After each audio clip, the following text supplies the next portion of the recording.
Hello everyone, नमस्कार। मैं रक्षित गुर्जर स्वागत करता हूं आप सभी का अक्षवाट के यूट्यूब चैनल पर। आज की वीडियो में हम समझने वाले इकोनॉमिक्स क्लास 12 का हमारा एक टॉपिक है सकल घरेलू उत्पाद और शुद्ध घरेलू उत्पाद। इन दोनों के बीच में क्या डिफरेंस होता है, यानी कि ग्रॉस डोमेस्टिक प्रोडक्ट और नेट डोमेस्टिक प्रोडक्ट दोनों के बीच में जो बेसिक डिफरेंस होता है उसको हम समझने वाले इस वाली वीडियो में।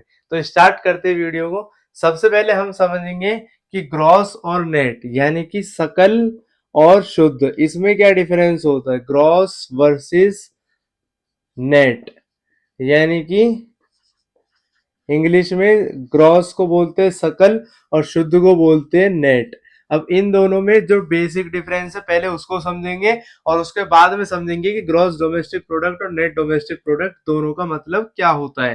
फॉर एग्जांपल, अगर मैं मार्कर लेकर आया हूँ मार्केट से और इसका आज की डेट में प्राइस है 100 रुपीज, 100 रुपए का। सपोज करो ये मार्कर 100 रुपए का है, ठीक है। तो 100 रुपए का अगर मैं मार्कर आज की डेट में खरीद के लाया हूँ और मैं इसका इस्तेमाल करता हूँ 2 महीने, 3 महीने, 4 महीने टीचिंग करने के लिए मैं इसका इस्तेमाल कर रहा हूँ, लगातार इस मार्कर को यूज में ला रहा हूँ, आपको पढ़ा रहा हूँ, ठीक है।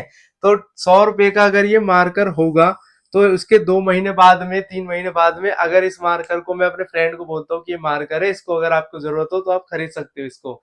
तो ये अगर मार्कर मैं बाजार में जाऊंगा बेचने के लिए या किसी पर्सन को बेचूंगा तो वो मुझे 100 रुपए तो देगा ही नहीं। क्यों? क्योंकि नया मार्कर ही 100 रुपए का आ रहा है। इसके अंदर जो पैकेट है हट गया है, उसके अलावा जो इसमें निप होती है वो भी यूज करते करते घिस जाती है, और भी बहुत सारी इसके अंदर कमी हो गई है।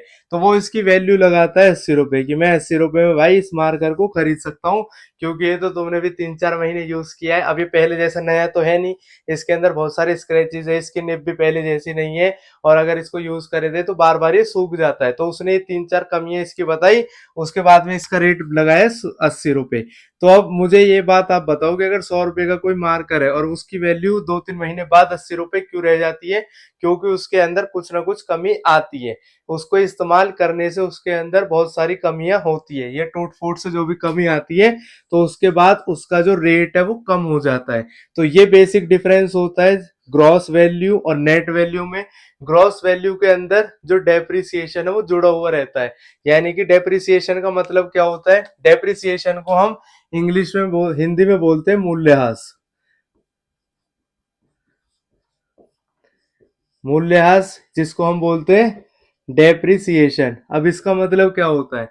डेप्रिसिएशन का मतलब होता है कि स्थिर पूंजी का, यानी कि जो हमारे पास में स्थिर पूंजी होती है, मशीन्स होती है, उसका अगर हम प्रोडक्शन करने में यूज करते हैं तो उसके बाद में उसमें कुछ टूट फूट होती है। तो जो ये टूट फूट के कारण उसके पैसे में कमी आती है तो उसको हम डेप्रिसिएशन कहते हैं। फॉर एग्जाम्पल, हमने एक मशीन खरीदी है और उस मशीन का हम यूज कर रहे हैं बिस्किट बनाने के लिए। मैं एक प्रोड्यूसर हूं, मैं एक मशीन खरीदता हूं बिस्किट बनाने के लिए। तो मशीन की वैल्यू, मैं एक मशीन खरीद के लाया 10,000 रुपए की। मैंने बोला 10,000 रुपए की एक मशीन दे दो, मुझे बिस्किट बनाने है। तो 10,000 रुपए की एक मशीन खरीद के लाया हूँ। तो अब जब मैं उसका इस्तेमाल कर रहा हूं तो 2 साल बाद में, आफ्टर 2 इयर्स, क्या होगा कि उस मशीन में कुछ ना कुछ टूट फूट होगी। हो सकता है उसका कोई पार्ट खराब हो जाए, हो सकता है जो उसमें छोटे मोटे नट है वो निकल के खुल जाए, हो सकता है कि उसमें कुछ ना कुछ कमी आ जाए। अब ये कमी किस लिए होती है? क्योंकि हमने उस मशीन का यूज किया है बार बार प्रोडक्शन करने में। हम उससे लगातार बिस्किट से वो बनाए जा रहे, बनाए जा रहे, बनाए जा रहे। अब हमें पता है कि अगर हम मशीन का बार बार यूज करते हैं तो उसके अंदर छोटी मोटी कुछ ना कुछ कमी आई जाती है।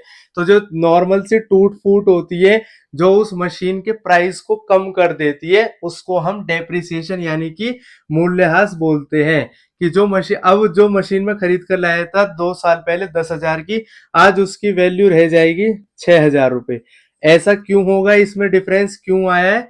उस मशीन में टूट फूट के कारण ये प्राइस का डिफरेंस आया है। तो जो भी नॉर्मल टूट फूट होती है उसकी वजह से जो मशीन से उसका प्राइस कम हो जाता है उसको हम मूल्यह्रास बोलते हैं, यानी कि डेप्रिसिएशन बोलते हैं। ये हमारा सेकंड एग्जांपल था जिसमें मैंने आपको मशीन्स का एग्जांपल दिया है। ये हमारा फर्स्ट एग्जांपल है जिसमें मैंने एक नॉर्मल यानी कि एक मार्कर का एग्जांपल आपको बताया था कि अगर मार्कर हम आज खरीद के लाए 100 रुपए का, उसको अगर हम यूज करने के बाद में बेचेंगे तो वो 80 रुपए का बिकेगा। ऐसा क्यों हुआ है? क्योंकि हमने उस मार्कर को अगर यूज किया है तो उसकी जो निप होती है, उसकी जो यानी जैसा हम मार्कर बाजार से लाए थे वैसा तो बिल्कुल नया है ही नहीं, उसमें कुछ ना कुछ कमी आ गई है। तो जो कमी उसके प्राइस को कम कर देती है, वो उसके मूल्य को यानी कम कर देती है, वो मूल्यह्रास होता है।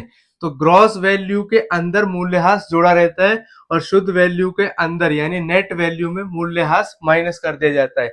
अगर हम यहाँ पर देखें जो मशीन की वैल्यू है, तो ग्रॉस वैल्यू मशीन की 10,000 रुपए है, यानी कि ग्रॉस यानी कि उसकी टोटल वैल्यू कितनी है, 10,000 रुपए है। तो अगर हम 10,000 रुपए में से डेप्रिसिएशन जो था 4,000 उसको माइनस करेंगे, तो हमें उसका जो नेट प्राइस है ना मशीन का वो निकल जाएगा, वो है 6,000 रुपए, रुपीज 6,000 क्या होगा, उस मशीन की नेट वैल्यू होगी। तो ग्रॉस में और नेट में जो बेसिक डिफरेंस है वो सिर्फ डेप्रिसिएशन का यानी मूल्यह्रास का। मूल्यह्रास का मतलब भी मैंने आपको बताया कि जो उसके प्राइस में कमी होती है। किसी भी प्रोडक्ट को अगर हम बार बार यूज करते हैं तो उसमें कुछ ना कुछ टूट फूट होती है, उस टूट फूट की वजह से जो उसके प्राइस में कमी आती है उसको हम मूल्यह्रास यानी डेप्रिसिएशन कहते हैं। तो ग्रॉस जो वैल्यू होती है यानी कि जो सकल की जो वैल्यू होती है, सकल वैल्यू जो होती है, वो उसमें से अगर हम डेप्रिसिएशन यानी मूल्यह्रास को घटा देंगे तो हमारी नेट वैल्यू यानी कि शुद्ध वैल्यू आ जाएगी। तो जो सकल घरेलू उत्पाद और शुद्ध घरेलू उत्पाद में जो बेसिक डिफरेंस है वो यही है कि सकल घरेलू उत्पाद में डेप्रिसिएशन जुड़ा हुआ रहता है, यानी कि मूल्यह्रास इसमें जुड़ा हुआ है, इसमें घटाया हुआ नहीं है, ये टोटल वैल्यू बता रहा है। ठीक है, लेकिन जो शुद्ध घरेलू उत्पाद है उसमें डेप्रिसिएशन माइनस हो रखा है। तो अगर हम इसको फॉर्मूले में समझे तो ऐसा समझ सकते हैं कि जो हमारा ग्रॉस डोमेस्टिक प्रोडक्ट है उसमें से अगर हम डेप्रिसिएशन को माइनस कर दें तो हमारे पास में नेट डोमेस्टिक प्रोडक्ट की वैल्यू आ जाएगी। यानी कि अगर हम हिंदी में इसको लिखे तो हम लिख सकते हैं कि अगर सकल घरेलू उत्पाद में से सकल घरेलू उत्पाद में से मूल्यह्रास को अगर हम माइनस कर देंगे, घटा देंगे, तो हमारे पास में जो वैल्यू आएगी वो आएगी शुद्ध घरेलू उत्पाद। और वहीं पर अगर हम इसको उल्टा कर देंगे कि शुद्ध घरेलू उत्पाद में अगर हम डेप्रिसिएशन को जोड़ देंगे तो सकल घरेलू उत्पाद हमारा निकल कर आ जाएगा। अगर हम एनडीपी में यानी कि नेट डोमेस्टिक प्रोडक्ट जिसको शुद्ध घरेलू उत्पाद कहते हैं उसमें डेप्रिसिएशन को प्लस कर देंगे, मूल्यह्रास को प्लस कर देंगे, तो फिर वो वैल्यू निकल कर आ जाएगी सकल घरेलू उत्पाद की। इसको एग्जांपल से अगर आप समझोगे तो आपको बहुत आसानी से समझ में आ जाएगा कि अगर कोई मशीन है उसका हम बार बार यूज करते हैं तो उसके प्राइस में कुछ कमी आती है, उसको हम डेप्रिसिएशन बोलते हैं। अगर ग्रॉस में से डेप्रिसिएशन की वैल्यू माइनस कर देंगे तो नेट वैल्यू निकल कर आ जाएगी।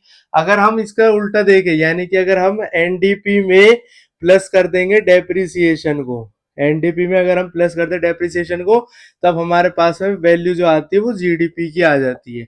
इसको हिंदी में लिख सकते हैं कि अगर शुद्ध घरेलू उत्पाद में शुद्ध घरेलू उत्पाद में अगर हम मूल्यह्रास को जोड़ देते हैं यानी मूल्य का जो कमी हुई है उसको प्लस कर देते हैं तो हमारे पास में वैल्यू आएगी सकल घरेलू उत्पाद की, यानी कि ग्रॉस डोमेस्टिक प्रोडक्ट है वो हमारा निकल कर आ जाएगा। तो ये थी हमारी वीडियो जिसमें हमने समझा है कि ग्रॉस डोमेस्टिक प्रोडक्ट और नेट डोमेस्टिक प्रोडक्ट यानी कि सकल घरेलू उत्पाद और शुद्ध घरेलू उत्पाद दोनों के बीच में क्या डिफरेंस होता है। आई होप आपको समझ में आया होगा। इसी के साथ हम मिलेंगे अपनी नेक्स्ट वीडियोस में, तब तक के लिए खुश रहे, स्वस्थ रहे और जुड़े रहे अक्षवाट के साथ। जय हिंद, जय भारत।